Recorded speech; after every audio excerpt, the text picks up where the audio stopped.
19세기에 덴마크의 철학자요 신학자인 소렌 킬케고르라는 사람이 있습니다. 이 사람이 빈민촌의 왕자라는 글에서 이런 아름다운 그 우화를 지어서 소개하고 있습니다. 그에 의하면 옛날 어느 나라에 왕자가 있었습니다. 어느 날 이 왕자는 신하들과 함께 산에 들어가서 사냥을 하게 되었습니다. 그리고 사냥을 끝내고 이제 왕궁으로 돌아오는 길에 어느 시골집에서 우연히 눈부시도록 아름답고 때묻지 않은 순결한 처녀를 보게 됩니다. 왕자는 이제 왕궁으로 돌아와서 살아가는데 그 시골집에서 보고 만났던 그 처녀를 잊을 수가 없었습니다. 왕자의 마음은 사랑에 불탔고 그야말로 너무나도 그립고 하여서 고민 끝에 그녀를 신부로 삼아야 되겠다고 결심을 하게 됩니다. 그리고는 이제 청혼을 해야겠는데 어떻게 청혼을 해야 할지가 문제였습니다. 자기 권위, 즉 왕자라는 그 권위를 가지고 많은 신하 거느리고 위험당당하게 그에게 가서 청혼을 하게 되면 그녀는 갑작스럽게 왕자가 와가지고 청혼을 하니 당황할 수밖에 없고 얼떨결에 청혼을 받아 드리지 않겠는가라는 생각을 갖게 되었습니다. 그래서 그렇게 되는 것은 원하지 않고 그 여인이야말로 정말로 내가 그를 사랑하고 그녀도 자기를 사랑하는 그런 아름다운 관계 속에서 청혼을 하고 또 신부를 맡기 원하였는데 갑자기 그렇게 하면은 그녀가 당황할 것이고 얼떨결에 마지못해서 받아들이지 않겠나 하는 그런 생각도 갖게 되었던 것입니다. 자기의 어떤 권위나 어떤 부귀나 영화나 어떤 조건을 보고 청혼을 받아들이지 않겠는가 싶었는데 그것을 원치 않았던 이 왕자는 생각 끝에 어떠한 방법으로 그에게 다가갔는가 하면은 그 시골 처녀와 같은 그야말로 눈높이를 맞춰서 왕자의 옷을 다 벗고 평민과 같이 그런 모습으로 시골에 가서 그 처녀가 살고 있는 그 동네에 방 하나 얻어가지고 살면서 이제 목수일을 배워서 목수일 하면서 그 마을 사람들과 함께 어울리면서 같이 대화도 나누고 같이 생활을 하고 그러면서 좋은 기회 때에 그 처녀에게 내가 청혼을 하리라. 그리하면 나의 진정한 그 사랑을 그 처녀에게 말할 수가 있고 그 처녀도 그것을 보고 기쁨으로 사랑하는 마음으로 그 청혼을 받아들이지 않겠는가 해서 갔습니다. 그 처녀의 눈높이에 맞춰서 그곳에 가서 생활하면서 그 기회에 결국에는 그에게 청혼을 하였고 그 처녀는 청혼을 받아들여서 결혼을 하게 되었다는 것입니다. 그 이야기가 그래요. 여러분, 이것이 바로 시골 처녀와 같은 우리를 신부로 삼기 위해서 이 땅에 내려오신 예수님의 사랑 이야기입니다. 죄로 말미암아서 원수되었던 우리를 하나님의 자녀로 삼아주시기 위해서 영광스러운 나라의 기업을 얻게 하기 위해서 우리와 눈높이를 맞춰서 이 땅에 내려오신 분이 바로 예수님이십니다. 죄악으로 인하여서 하나님과의 막힌 담을 허시기 위해서 화목 제물이 되시고 화평의 제물이 되어주신 그 예수님의 사랑, 오늘 우리는 이런 예수님의 사랑을 듬뿍 받아서 살아가고 있기 때문에 우리야말로 복 있는 사람들입니다. 행복한 사람들입니다. 그러면 우리가 어떻게 하겠습니까? 우리가 해야 할 일이 무엇이겠습니까? 바로 그 시골의 아름다운 처녀와 같이 왕자의 사랑을 그대로 받아들이고 그 사랑을 받아들이고 내가 그 왕자를 사랑합니다 하고 나도 사랑을 고백하면 그 왕자의 모든 것을 얻게 되고 왕자와 함께 영광스러운 삶을 살아갈 수 있는 것처럼 우리도 예수님께 우리들의 마음과 우리들의 사랑을 고백하고 그 사랑 때문에 주님을 섬기고 그리하면 그 주님의 모든 것이 내 것이 되고 주님 나라에서 모든 영광과 그 권세와 그 축복을 누리면서 살아가는 저희들이 아니겠습니까? 바로 이러한 은혜와 축복이 그러한 특권과 그러한 권세와 그런 모든 구원의 영광이 우리 모든 드림의 가족들에게 임하기를 간절히 소원하는 것입니다. 그러면 우리가 왜 행복한 사람이겠습니까? 왜 우리가 복 있는 사람이겠습니까? 오늘 말씀을 통해서 세 가지로 말씀드리도록 하겠습니다. 왜 우리가 복 있는 사람이요? 왜 우리가 행복한 사람이겠습니까? 그 첫 번째 이유는 무엇인가 하면 우리가 하나님의 아들이 되었기 때문입니다. 하나님의 아들이 되었기 때문입니다. 오늘 본문 말씀 9절에 그렇게 나와 있습니다. 화평하게 하는 자는 복이 있나니 그들이 하나님의 아들이라 일컬음을 받을 것이다. 화평하게 하는 자는 복이 있나니 화평케 하는 자는 복이 있나니 그들이 하나님의 아들이라 일컬음을 받는다고 하였습니다. 본문 말씀뿐만 아니고 에베소서 1장 5절에도 그 기쁘신 뜻대로 우리를 예정하사 예수 그리스도로 말미암아 자기의 아들이 되게 하셨다고 말씀하였습니다. 또 요한복음 1장 12절에 보면은 그 이름을 믿는 자, 즉 영접하는 자, 그 이름을 믿는 자들에게는 하나님의 자녀가 되는 권세를 주셨다고 말씀하고 있습니다.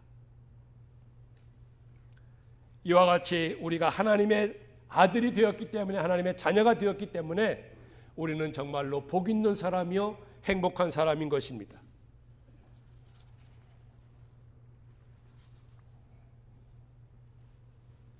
우리 한 사람 한 사람 예수 그리스도로 말미암아서 하나님의 자녀가 된 것입니다. 정말로 만왕의 왕이요 온 우주를 창조하시고 역사와 시간을 주장해 나가신 하나님, 전능하신 하나님이 정말로 폭포수와 같은 그런 사랑과 은혜를 우리들에게 베풀어 주셔서 우리를 하나님의 자녀로 삼아주시고 그 하나님은 우리의 아버지가 되시는, 우리는 하나님의 아들이 되고 하나님은 우리의 아버지가 되시는 그러한 놀라운 축복을 주신 것을 생각할 때, 그러한 축복과 은혜와 특권을 주신 것을 생각할 때 우리는 정말로 가슴이 벅차고 놀라운 감동이고 행복해하지 않을 수가 없는 것입니다. 나 같은 사람을 하나님의 아들로, 하나님의 자녀로 삼아주셨기 때문입니다. 공간적으로 볼 때에는 온 우주를 창조하시고 주관해 나가시는 전능하신 하나님께서 그야말로 광활한 우주 가운데 지극히 작은 이 지구에 사는 내가 뭐라고, 또 시간적으로 볼 때에는 창세 이후 수백억, 수천억의 사람들이 살다가 갔는데 20세기 말 언젠가 태어나서 그저 몇십 년 살다가 가는 내가 뭐라고. 영적으로 볼 때에는 지금까지 눈뜨고 살아오면서 온갖 죄를 밥 먹듯이 지으면서 짓고 살아왔는데 위로는 하나님께, 옆으로는 많은 모든 사람들에게 죄를 짓고 상처를 주고 피해를 주고 아픔도 주고 죄와 허물투성이인데 나 같은 사람을 하나님의 아들로, 하나님의 자녀로 삼아 주셨다는 것, 이것 생각하면 생각할수록 감개무량하고 하나님의 은혜로 밖에는 도저히 설명할 수 없는 것이 바로 나 같은 사람이 하나님의 아들이 되었다는 것입니다. 그러니 우리는 복 있는 사람이 아닐 수가 없는 것입니다. 우리는 행복한 사람이 아닐 수가 없는 것입니다.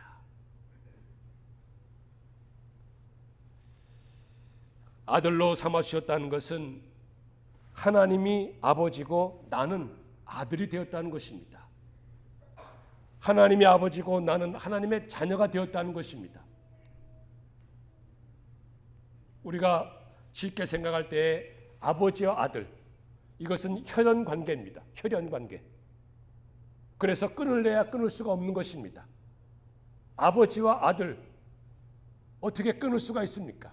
아무리 못 나더라도, 아무리 잘못 나가더라도 아버지 아들 관계는 끊어지지가 않는 것입니다. 왜요? 혈연 관계로 묶여있기 때문에. 마찬가지로 하나님께서는 저희 같은 사람들을 하나님의 말씀으로, 진리의 말씀으로 낳았다고 하였습니다. 야고보서 1장 12절에 보니까, 18절에 보니까 진리의 말씀으로 하나님께서 우리를 낳으셨다고 했습니다. 그래서 하나님께서는 하나님의 말씀으로 우리 같은 사람들을 하나님의 아들로 낳으신 것입니다. 자녀로 낳으신 것입니다. 그렇기 때문에 끊을래야 끊을 수 없는 그런 관계를 가리켜서 하나님은 아버지시고 우리는 하나님의 아들, 하나님의 자녀라고 말하는 것입니다. 또 어떤 관계가 있습니까? 하나님의 아버지와 아들, 그 관계는 상속자의 관계가 있는 것입니다. 상속자의 관계. 그래서 아버지의 것이 곧 나의 것이에요. 하나님 아버지의 그 모든 것이 곧 나의 것입니다. 내 것입니다. 내가 하나님 아버지의 모든 것을 받을 수 있는 상속자요 후사인 것입니다. 그러한 관계를 가리켜서 아버지와 아들이라고 하는 것입니다. 그리고 이 아버지와 아들은 정말로 가장 가까운 관계, 세상 어떤 관계보다도 가장 가까운 관계가 아버지와 아들의 관계입니다. 그래서 아버지와 더불어서 교제하고 교통하고 그런 친밀한 관계를 나타낼 때 바로 아버지와 아들의 관계라고 하는데, 하나님께서 이와 같이 우리와 아버지와 아들의 관계를 삼아 주셔서 정말로 끊을래야 끊을 수 없는 하나님 아버지의 모든 것이 곧 나의 것이 되고 내 것이 되고 또 그 하나님과 더불어서 교제하고 교통하고 친밀하게 그 모든 것을 주고받을 수 있는 그런 관계로 삼아주시고 만들어주시고 되게 해주신 것이 바로 하나님의 은혜요 하나님의 축복인 것입니다. 그러므로 이러한 축복을 받은 우리야말로 정말로 복 있는 사람들 아니겠습니까? 세상 어떤 누구도 이러한 복을 받은 자가 누가 있겠습니까? 오직 우리 하나님의 택한 백성, 하나님의 자녀들만이 이러한 놀라운 축복 받은 그 사실을 믿으시고 우리는 복 있는 사람으로서 힘있게 살아가야 할 것입니다. 이렇게 우리를 하나님의 자녀로 삼아 주시기 위해서 예수님께서 친히 우리와 하나님 사이에 그 모든 것을 화평하게 해 주신 것입니다. 예수님께서 하나님과 우리의 그 막힌 것을 다 허물어뜨리고 막힌 담을 무너뜨리고 화평하게 해 주신 것입니다. 죄로 말미암아서 우리의 죄로 말미암아서 하나님과 원수가 되었고 하나님과 단절이 되었고 하나님과 딱 막혔습니다. 그런데 예수 그리스도께서 십자가에서 우리들의 모든 죄를 짊어지시고 죽어주시고 그 모든 죄를 씻어주시고 깨끗하게 해주셨기 때문에 거룩하신 하나님과 나는 그 순간에 그를 믿는 순간에 아버지와 아들의 관계가 되었고 놀라운 축복을 받아 누릴 수 있는 그런 사람이 되었고 특권을 누릴 수 있는 그런 사람이 되었음을 믿으시기 바랍니다. 그러므로 말미암아서 우리는 행복한 사람이요 복 있는 사람인 것입니다. 그렇다면 우리가 하나님의 아들이 되었고 하나님의 자녀가 되었을진데 예수 그리스도를 본받아서 우리도 화평하게 하는 사람으로 살아야 마땅합니다. 화평하게 하는 사람, 평화의 도구로 살아가야 마땅하다는 것입니다. 우리는 세상을 살아가면서 복이 쉬는 사람이 있어서는 안 되는 것입니다. 그래서 뭔가 내가 잘못되어 있다는 것입니다. 내 마음이 잘못된 것이요 내 믿음이 잘못되어 있다는 것입니다. 왜냐하면 하나님께서 우리를 사랑해 주셔서 예수 그리스도를 보내주시고 그 예수님이 하나님과 나와의 그 원수지간 막혔던 그 모든 관계를 다 허물어뜨리고 십자가의 사랑으로서 그 모든 것을 보여주셨는데, 그렇다고 한다면 우리도 예수님을 본받아서 예수님을 믿는다고 하면서 예수님을 본받아서 예수님과 같이 화평하게 하는 사람, 예수님이 하나님과 나를 화평하게 해주신 것처럼 평화의 도구로서 이 세상에 내려오신 것처럼 우리의 눈높이를 맞춰서 이 세상에 오신 것처럼 우리 또한 주변에 있는 많은 사람들과 더불어서 화평하게 화목하게 살아야 마땅하다는 것입니다. 13세기에 이태리에서 출생한 성 프란시스라는 사람이 있지 않습니까? 그 프란시스라는 사람이 기도문을 작성하였는데 평화의 도구라는 그런 기도를 하지 않았습니까? 주여 나를 평화의 도구로 써주소서. 미움이 있는 곳에 사랑을, 다툼이 있는 곳에 용서를, 분열이 있는 곳에 일치를, 의혹이 있는 곳에 믿음을, 절망이 있는 곳에 희망을, 어둠이 있는 곳에 광명을, 슬픔이 있는 곳에 기쁨을 가져오는 자 되게 하소서. 위로받기보다는 위로하고 이해받기보다는 이해하며 사랑받기보다는 사랑하는 자 되게 하여 주소서. 주여 나를 평화의 도구로 써주소서. 우리는 예수님을 본받아서 화목하게 하는 사람, 화목하게 하는 삶, 평화의 도구의 삶, 이런 삶을 살아가시는 여러분들 다 되시기를 축원합니다. 두 번째로 왜 우리가 복 있는 사람이겠습니까? 그것은 천국이 우리들 것이기 때문입니다. 천국이 우리들 것이기 때문에 우리는 복 있는 사람이라는 거예요. 본문 말씀 10절에 있죠. 의를 위하여 박해를 받는 자는 복이 있나니 천국이 그들의 것이다. 의를 위해서 박해를 받는다. 의를 위해서 핍박을 받는 자는 복이 있나니, 왜냐하면 천국이 그들의 것이기 때문이라고 말씀하였습니다. 그래서 천국이 우리들 것이기 때문에 우리는 복 있는 사람이요 행복한 사람입니다. 다른 세상의 모든 것 없어도 천국을 우리는 소유하였고 하나님 나라를 소유했기 때문에 우리는 복 있는 사람이라는 거예요. 여러분 믿습니까? 우리가 이 땅에 살아가면서 천국, 즉 하나님 나라를 마음에 품고 맛보면서 살아가고 있습니다. 그리고 우리가 훗날 육신의 장막을 벗는 날에는 정말로 영광스러운 하나님 나라에서 영원토록 주님과 더불어서 축복을 누리면서 살아가는 존재가 바로 우리인 것입니다. 왜냐하면 우리는 하나님의 자녀이기 때문에, 하나님의 아들이기 때문에, 하나님의 상속자여 후사들이기 때문에 천국이 우리들의 것이요 그 하나님 나라에 있는 그 모든 영광스러운 축복들이 다 우리들의 것이기 때문에 우리는 복 있는 사람들인 것입니다. 그러므로 이 땅에 사는 동안에 예수님을 믿느라고 또 주님을 섬기느라고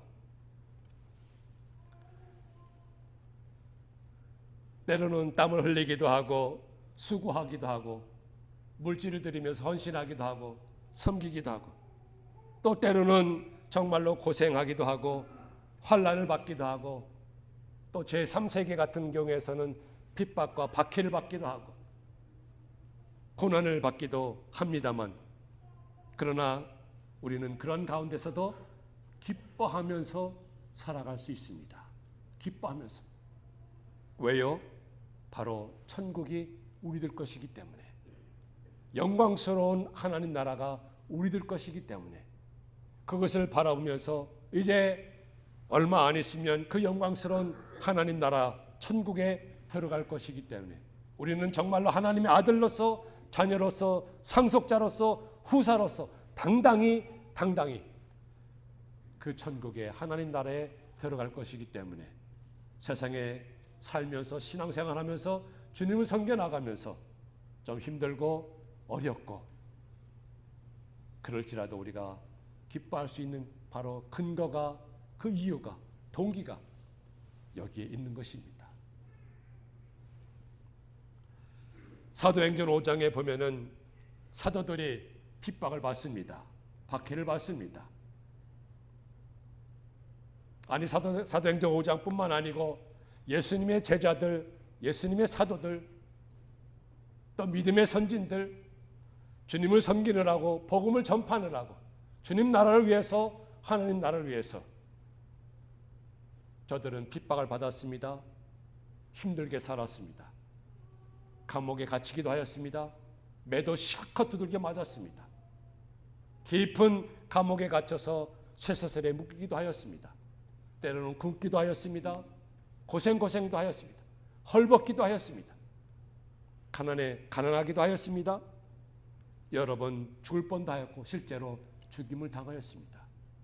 그러나 사도행전 5장 41절에 보니까 그 사도들이 뭐라고 했는가 하면은, 우리는 예수 그리스도를 위하여 능력받는 것을 오히려 기뻐한다고 말씀하고 있습니다. 오히려 기뻐한다. 왜 그랬을까요? 왜 그랬을까요? 그들에게 천국이 있었기 때문입니다. 저들이 하나님 나라 그 영광스러운 것을 바라보았고 보았고, 그 천국이 저들의 것임을 확신했기 때문에 저들은 세상에 살면서 때로는 힘이 들고 어려울지라도 주님을 섬기고 교회를 세워나가고 복음을 전파하는데 핍박을 받고 힘든 상황을 만날지라도 오히려 기뻐하였던 것입니다. 우리에게도 이런 기쁨이 있어야 되지 않겠습니까? 그런 기쁨과 감사와 그 황홀함이 있어야 되지 않겠습니까? 어떻게 해요? 바로 영광스러운 하나님 나라 천국을 바라봐야 하는 것입니다. 스데반도 돌에 맞아서 순교하여서 죽어갈 때에도 그는 눈을 들어서 하나님 나라를 바라보지 않았습니까? 영광스러운 하나님 나라를 바라보았습니다. 그리고 하나님 우편에 서신 그 예수 그리스도를 바라보았을 때 그에게는 놀라운 힘과 능력과 기쁨이 충만하였고, 그래서 얼굴이 천사보다도 더 밝고 기쁘고 환한 얼굴로 하나님 나라에 입성하지 않았습니까? 왜요? 그 천국의 아름다움을 보았기 때문입니다. 그 천국의 아름다운 영광스러운 그런 모습을 바라보았기 때문에 세상에서도 어려움 당할지라도 주님 섬기는데 때로는 힘이 들고 고생이 있고 핍박을 받을지라도 기쁨과 감사함으로 그 모든 것을 이겨나갔던 바로 선진들의 믿음, 제자들과 사도들의 믿음, 오늘 우리의 믿음이 되어야 할 것입니다. 이런 놀라운 믿음을 가지고서 살아가는 여러분들 되시기를 축원합니다. 마지막으로 우리는 왜 복 있는 사람이 되겠습니까?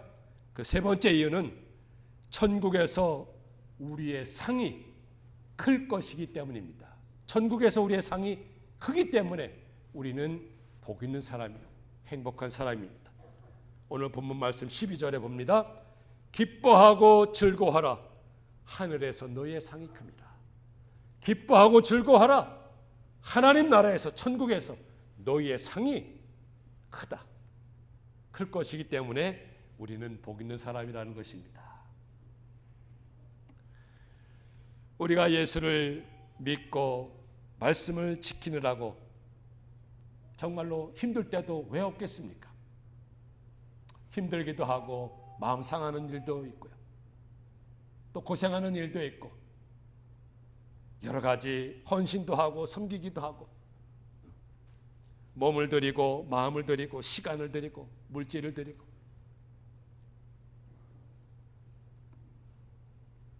또 어려운 나라에서는 또 오늘도 뭐 공산 세계라든지 사회주의 세계에서는 마음대로 예수를 믿을 수도 없고 믿게 되면 핍박을 받게 되고 사회적으로 그야말로 왕따를 당하기도 하고 그러한 모든 어려움을 당하고 있지만 그러나 우리가 낙심하지 아니하고 기쁨을 가지고 주님을 섬겨 나갈 수 있는 그 이유가 무엇입니까? 동기가 무엇입니까? 바로 천국에서 우리의 상이 클 것이기 때문에 하나님께서 우리에게 큰 보상과 큰 상급을 주실 것이기 때문에 이것은 분명한 말씀이요 분명한 사실이기 때문에 우리는 기뻐하면서 즐거워하면서 주님을 섬겨나가게 되는 것입니다. 예수님께서 우리가 받을 그 상이 어떠한 상인지 또 얼마만큼 큰 것인지 구체적으로 말씀하시지는 않았습니다. 하지만 분명한 것은 오늘 말씀에도 너희의 상이 큼이라 하였습니다. 큼이라. 그렇기 때문에 분명한 것은 우리가 하나님 나라에서 천국에서 받아들일 그 상급과 상급이야말로 그 상이야말로 정말로 놀랍도록 큰 것입니다. 말로 다 표현할 수 없고 우리의 머리로 상상할 수 없을 정도로 영원히 빛나고 크고 놀라운 그런 놀라운 상급과 상을 베풀어 주실 것임에 분명한 것입니다. 성경에는 여러 곳에 이런 표현이 있습니다. 면류관. 금면류관이 있습니다. 의의 면류관이 있습니다. 생명의 면류관이 있습니다. 영광의 면류관이 있습니다. 그 외에 각종 면류관이 있고 상급이 있다는 것을 말씀으로 표현하고 있습니다. 그런 기록들이 있어요. 그것을 볼 때에 정말로 하나님 나라에서 천국에서 우리에게 주시려고 예비하신 그 모든 상급과 상이 얼마나 큰지, 얼마나 영광스러운지, 얼마나 빛나고 찬란한지 우리는 감히 이 세상에서 우리의 언어로서는 표현할 수가 없고 다 상상할 수 없을 것입니다. 다만 분명한 것은 그것이야말로 정말로 크다는 것입니다. 엄청나다는 것입니다. 그 엄청나고 큰 보상이 있고 상급이 있기 때문에 우리는 정말로 복 있는 사람이라는 것입니다.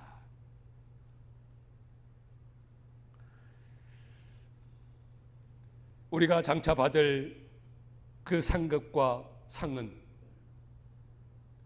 이 세상에서 우리가 주님을 섬기느라고 겪는 잠시의 또 조금의 어려움과 힘든 것 그것과 비교해서는 좋게 비교할 수 없다고 말씀하지 않았습니까?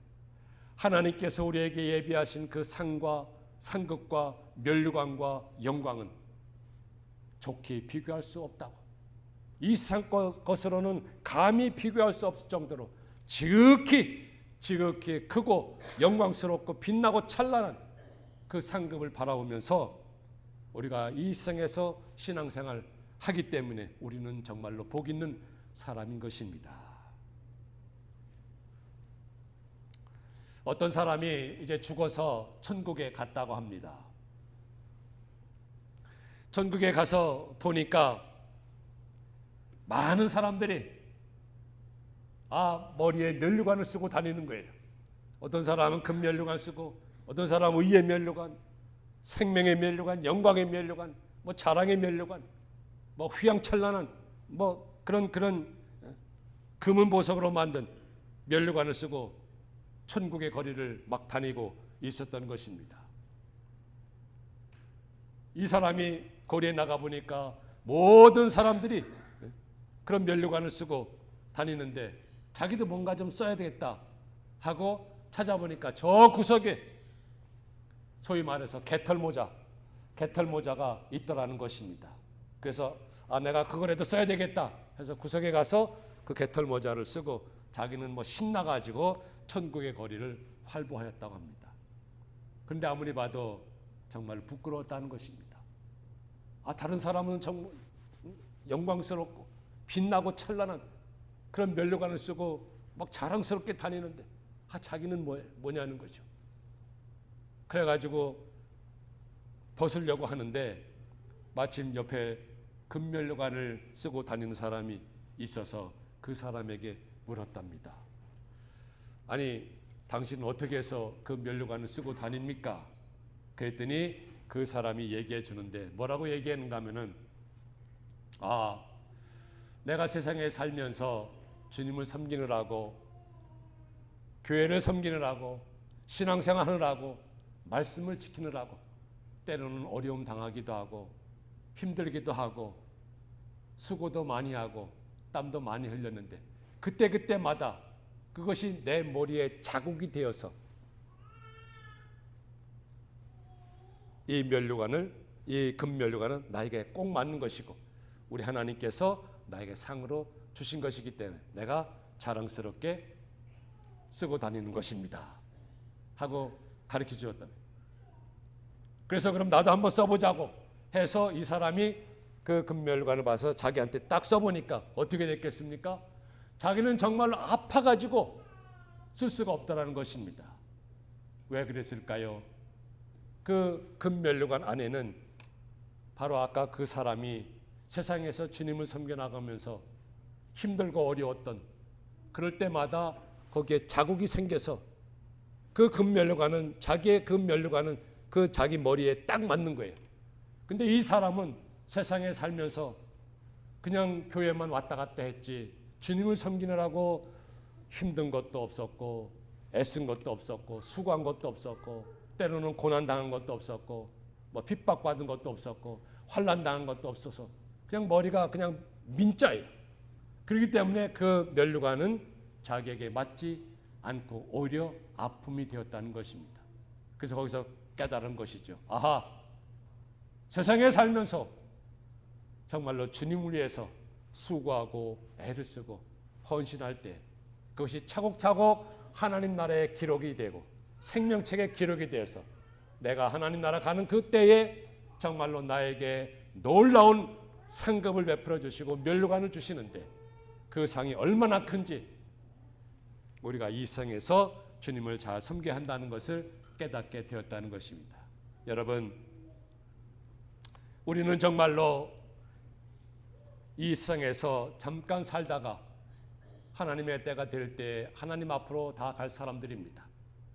그러나 우리가 중요한 것은 우리는 정말로 하나님의 아들이요 또 천국이 우리의 것이요 하나님 나라에 있는 모든 영광이 우리의 것이고 우리에게 줄 것이고 하나님께서는 오늘도 우리를 위해서 놀라운 상과 상급과 면류관을 예비하시고 마련하시고 우리가 오기를 기다리고 계실 것입니다. 그러니 우리가 이 세상에 살면서 주님을 섬겨 나갈 때 때로는 힘들고 어려울지라도 기쁘고 감사하고 즐거운 마음으로 믿음을 가지고 주님을 섬겨 나가는 저희들 되시다.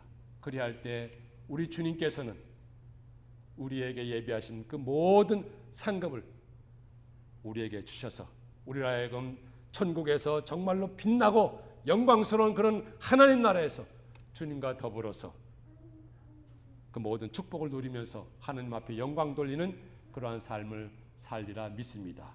이러한 믿음을 가지고 살아가시는 우리 모든 드림의 성도들 다 되시기를 주의 이름으로 축원합니다.